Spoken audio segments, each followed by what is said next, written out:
कि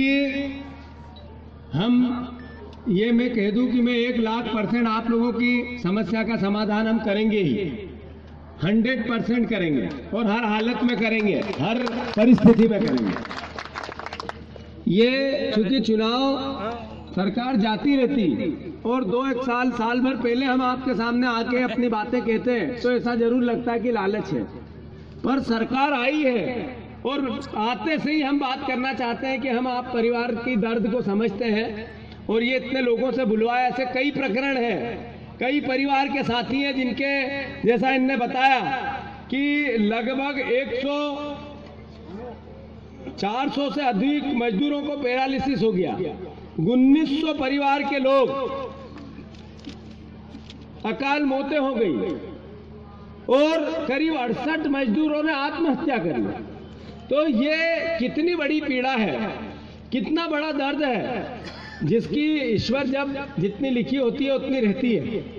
जब जिसका जन्म होना और किसकी का मृत्यु होना ये आपको और हमको पता नहीं होता, ईश्वर को पता होता है।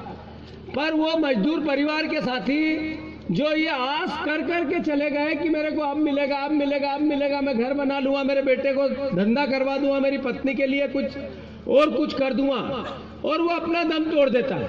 ऐसे 1-2 नहीं, 1900 लोग। ये अद्भुत है, मतलब इसकी कोई बात नहीं की जा सकती, इतना दर्द है, इतना दुख है।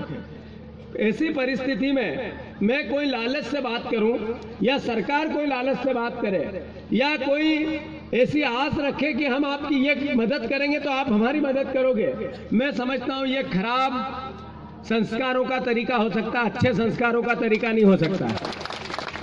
मैं चूंकि अभी वकील साहब यहाँ बैठे हैं, वकील साहब बहुत जल्दी 2-3 दिन में भोपाल में इसके संदर्भ में मीटिंग रखी गई है।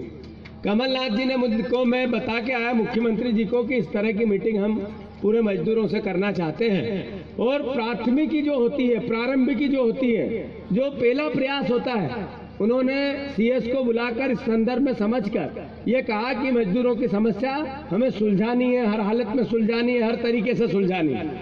अब जो भी होगा, आपकी लड़ाई का अंत हो चुका है, आपकी लड़ाई ये समझ ले हम कि किनारे आ चुकी है। और मेरे परिवार के लोगों से मैं अनुरोध करना चाहता हूँ, ये राजनीतिक अमली जामा नहीं है। मुझे पता है कि ये कितनी पीढ़ियां और कितनी आशाएं और कितने दिन का इंतजार अपने आप उस आपकी जो आपका हक था उसको एक तरीके से उसको मिनिमाइज हो गया है। वो आपका अधिकार है, बहुत पहले मिलना था, वो नहीं मिल पाया है। हम कोई तरीका निकले, सरकार पैसा दे, जमीन नगर निगम बेचे, जमीन सरकार बेचे, कोई नगर निगम और सरकार मिलके बात करके बैंकों से नेगोशिएशन करे, बैंकों को समझाए, कोई तरीका और अपनाए, पर मजदूरों का 1-1 पैसा, 1-1 रुपया सबसे प्राथमिकता से कांग्रेस की सरकार दिलवाएगी। ये वचन हम आपको देके जा रहे हैं। क्योंकि ये बात मैं इसलिए नहीं कहना चाहता कि मैं खुद कह रहा हूं, जीतू पटवारी खुद कह रहा है, ये सरकार कह रही है, हमारी सरकार कह रही है। मेरी कमलनाथ जी से इस संदर्भ में बात हुई है, वो उनकी भी नियत जैसी मैंने बात करी।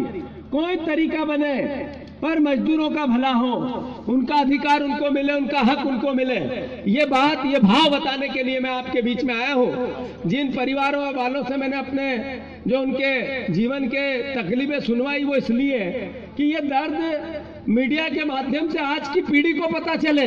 आज के जो लोग नौजवान हैं, जिनकी 30-30 साल की उम्र है, 40-40 साल की उम्र है, उनको इस मिल मजदूरों की क्या व्यथा है और मिल मजदूर कैसे चलते थे और मिल कैसे यहाँ इंदौर की शान थे, ये पता नहीं है। उनका दर्द वो पढ़ेंगे तो शायद।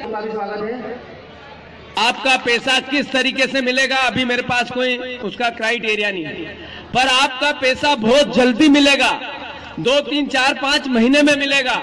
ये मैं आपसे वचन देके जा रहा हूं, कैसे भी दिलवाऊंगा पर जरूर दिलवाऊंगा। भारत माता की धन्यवाद। सारी व्यवस्थाओं के लिए भी आपका धन्यवाद। व्यवस्था बना